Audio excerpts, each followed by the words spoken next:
This is my best tournament game so far, and I want to see if you guys can try to guess every move from this position on. And just to give you some context, at this point, my opponent, she was leading the tournament. I was half a point behind her, so I was playing to win, of course, right? Now, let me go back a few moves, guys, just to show you what happened here. So basically, my opponent plays queen d7. I had just played queen a4, and then I just go pawn to b4. Now, those of you who already went over lesson 70, you know that we play the Peters defense like this. I know opposite colors, but the same ideas. Don't forget, I don't like to play main opening lines because I want to stay away from theory. I don't have time to memorize all of that. So I'm just using the same ideas recycled from one opening to the other, right? So this c3, b4, we've seen it, Peters defense.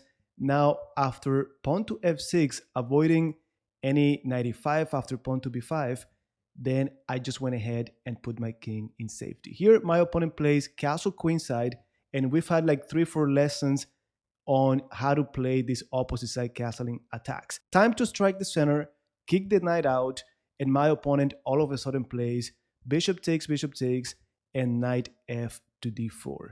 Now, knight f to d4 took me by surprise. I was not expecting it. I was counting on knight d6, knight e7, maybe knight h6, but definitely not knight d4. And to my surprise, it was the best move according to the engine. So this is the first moment for you to pause the video and try to think about what you'd play. Guys, let me know in the comments. The more information you give me, the better for future lessons. But anyhow, here, my first instinct is, okay, what happens if I take? Of course, queen takes, that's a pretty annoying fork.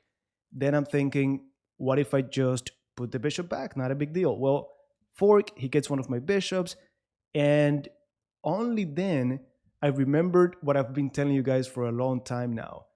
Bishop being 2 squares away from the knight controls the knight nicely. And when I looked closer, I realized not only that, once I solved this problem of my pieces that could be forked, this knight has nowhere to go. So that's why I played bishop d1. And also, to my surprise, this is the best move according to the engine. Now, I didn't feel great because notice how all of my pieces are in the back rank. But hey, like I've told you, every principle in chess is flexible. In here, it does make sense. My opponent plays e5, and right here I had 2 main moves. And this is so important because I wanted to play either f5 or pawn to b5. Now, if you remember, I made a video, guys, where I titled it Learning from My Mistakes. And back then, one of the mistakes I was making is I was getting into unnecessary complications. With b5, I didn't like the fact that they could have played bishop c5. If I take on c6, then this discovered check doesn't seem so dangerous, but they had queen h3. And then it's the queen, the discover attack, or discover check, so many things that I didn't need in my life, right? So I said, you know what? I'm going to play f5. And it was marked as a great move. And in my mind, it's not that I calculated a lot. I just made a practical decision. And we had a very good lesson, guys. I talked about John Nunn when he teaches us about this. So I did learn from my mistakes. I hope you did as well. So after f5, my opponent plays a6. Knight wants to go to b5.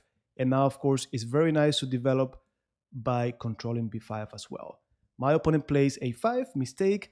And here, again, I need to make a decision. This one seems stronger to me, and it was a miss. Apparently, b takes a5 was the best move. I did look into it, but this one seemed too good to pass on it. Now, still, evaluation, guys, with that miss is 256. If I had played b takes a5, 421. But with this, I knew I was going to be okay. Now, bishop c5, and this is what I knew they were going to play. In the other, like before, when I was between f5 and b5, I knew bishop c5 was in the air. So she just confirmed, and I feel better about my f5 move. And now, the move that she told me after the game she didn't see was the move king to g2.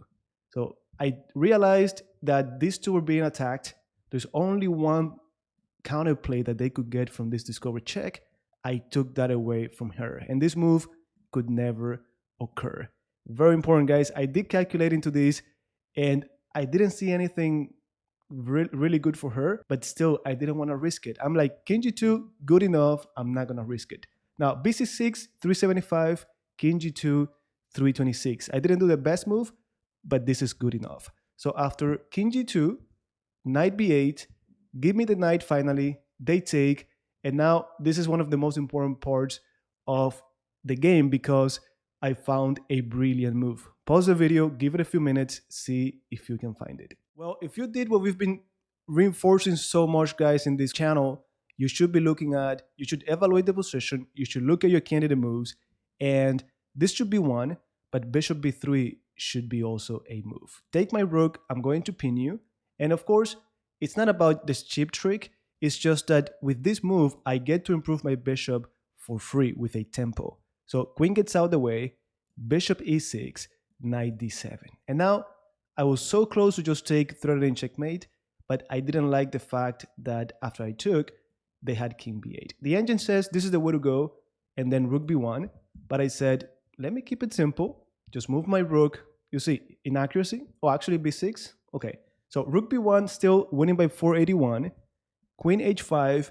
And this, to me, this is one of the most powerful moments of the game for me. Why? Because I've lost so many games or drawn so many games that I was winning easily because I didn't pay attention to my opponent's threats. I don't want him to get any closer, so I just went queen to d1. Again, I'm winning by a piece, the knight that I took, so simplification is music to my ears. So my opponent went back, that was the free turn for me, and now let's simplify, my friend. She says no. Okay, let me activate my rook, put it on the same file as the king. She says okay, and now queen c2, we have the initiative. My opponent moves the king out of the way, check, king a7, and now here I knew there has to be checkmate somewhere. So I looked at two candidate moves. I'm not going to tell you what they are because, like I always tell you, one of the good things about candidate moves is that even if one of them is not the move, it could come later in their variation. So one of them was bishop d5, which I played, rook b8, pretty much forced, and now, guys, the beautiful move, at least for me, rook to c6. Pawn is pinned. This pawn is here to support checkmate. My opponent goes knight c5. Here, of course, I saw check, king a8, and I have plenty of time here. Like I have a lot of time to think. I realize there is a powerful bishop. There are mating ideas here, and I did look into it. But what is it that this is checkmating too. Bottom line, right? I did consider that idea, but when I considered it right here, right? So I'm thinking, after rook c6, knight c5, I could do check and then go here. But then I realized, oh, no, the knight could take me. And then I said, okay, I take the knight first, then I do it, right? And that's why when I got this far, I stopped. I should have looked deeper, but instead, I knew this was winning. I knew this was good enough. Now look, it's mating 4 instead of mating the next move. But still, guys, and even here, I'm like, this is a beautiful mate, check, and b6 because of the pin. But I said, let me keep it simple. Don't look for anything spectacular. You have checkmate no matter what. And this is how I did it. Very important, guys. I'm not looking for the beautiful moves. I just want to make sure I don't make any silly mistakes. And like I tell my students, many of them, they just do the right move without even thinking about it. For me, I have messed up so many times that at the back of my head is like, you've tried to do this before and you've missed a little detail, the game goes away. So of course, I can calculate this far, but just in case, I'm not gonna risk it. So queen a5, queen a6, just as good, b6, and game over.